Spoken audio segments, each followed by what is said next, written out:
Senhor presidente, nobres pares, votarei favorável a essa frente, até porque entendo que, num determinado momento, cada um de nós tem que dar satisfação aos seus eleitores, aos bairros em que participam. E, infelizmente, vereador Libardi, Vossa Excelência, que fala muito da sustentabilidade aqui, eu concordo. Eu acho que a profissão, ultimamente, mais falada e vai ter um futuro profícuo é hidrólogo. E o Cléo Kuhn deve ser a pessoa mais ouvida ultimamente em função desses eventos que acontecem no nosso dia a dia, porque nós estamos lidando com o empoderado. O vereador Friso falou uma situação que muitas vezes, quando alguém que não é técnico se arvora da capacidade técnica, que dá esses problemas.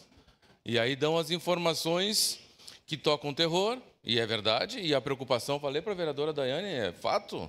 A partir do momento em que as pessoas escutam um órgão oficial, não sendo é oficial, mas daqui a pouco quem está dando a notícia, em função até de uma determinada pressão, exagera naquilo que está falando, e daqui a pouco, no futuro, existem as consequências que nós estamos vendo.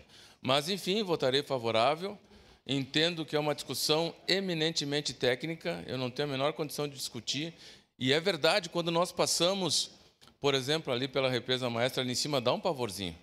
Na época das chuvas, quem pega ali Atilhano, a rua Atílio Andreasa, também passar ali pelo lado, a gente ficava meio que, daqui a pouco eu acelero isso aqui. É assim, é de quem não entende. Então, nesse sentido, talvez a casa promovendo, trazendo esses debates para que nós tenhamos as informações pertinentes e que possamos também dar a satisfação àquelas pessoas que nos pedem. Votarei favorável, senhor presidente, e infelizmente nós estamos pagando o preço do nosso relativismo e o descaso com a nossa natureza. Na minha opinião, é o cerne da grande questão que nós estamos discutindo aqui. Votarei favorável. Obrigado.